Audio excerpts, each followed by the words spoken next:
出席本次系列外长会的还包括美国国务卿布林肯，将连续参加5场与东盟有关的部长级视频会议。近来，美国高官在亚太区域动作非常频繁。继防长奥斯汀、常务副国务卿舍曼后，副总统哈里斯也将于本月访问新加坡和越南。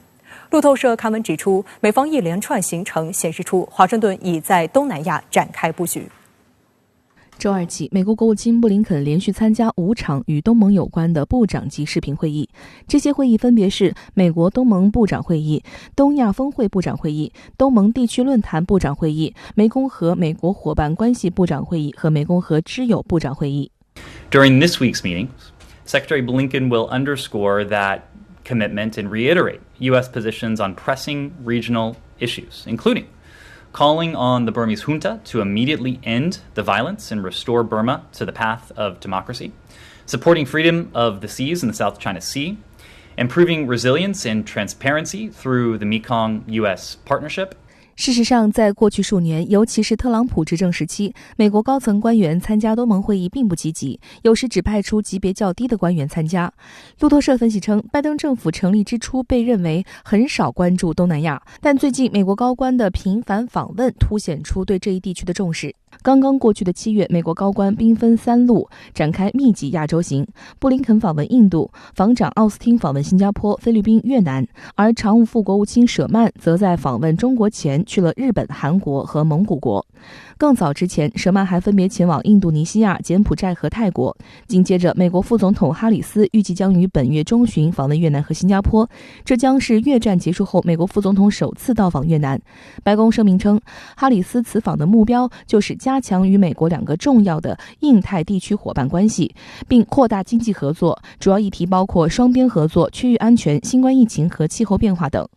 然而，许多分析人士曾质疑称，拜登政府上台半年多来，并未将东南亚地区事务放在优先事项上。在拜登政府将中国定调为主要的外交挑战后，美方才改变了不关注东南亚地区的趋向。那么，从美国的角度来讲，它实际上是从这个中美战略竞争的角度，他希望去拉拢东南亚，甚至希望东南亚国家去制衡中国。那么，他同时希望呢，就是说，在这个中美脱钩这个方面，东南亚是更紧密的跟美国的这个产业链去相结合。所以我感觉就是美国它归根结底，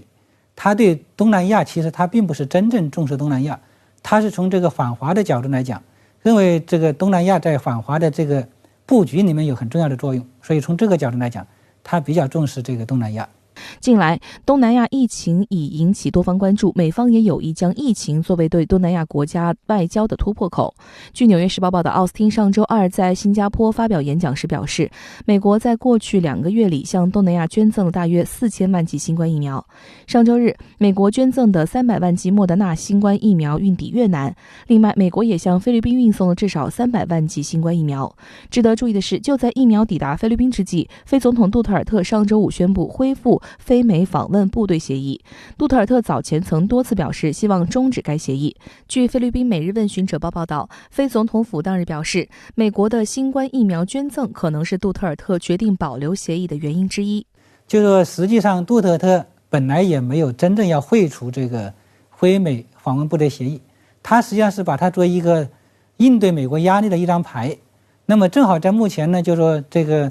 拜登呢，就是说对盟国的态度发生变化。因为在菲律宾国内也有这个比较强的一种亲美势力，包括这个在军方这种势力是很强的。我觉得应该是杜特尔特的一种政治策略吧，并不意味着这个杜特尔特的这种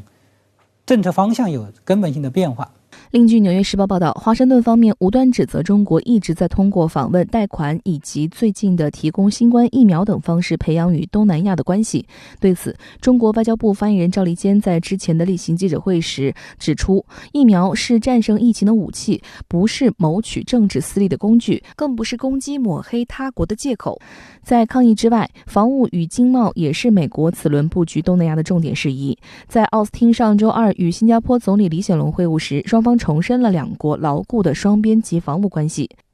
奥斯汀上周四访问越南期间，美越双方则同意加强海上执法能力，并在新冠援助、自然灾害救援等非传统安全事务上展开合作。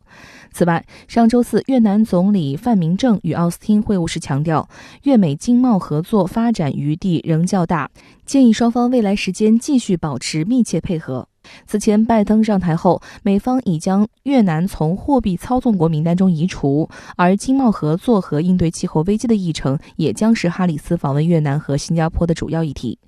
尽管菲律宾、新加坡、越南、印尼等东南亚国家与美国在防务上有许多合作，但东南亚国家均与中国保持密切的经贸往来，也不希望选边站。2020年，东盟已成为中国的第一大贸易伙伴，贸易额达4.74万亿元人民币。一些东南亚国家积极参与了"一带一路"倡议，并从中获益。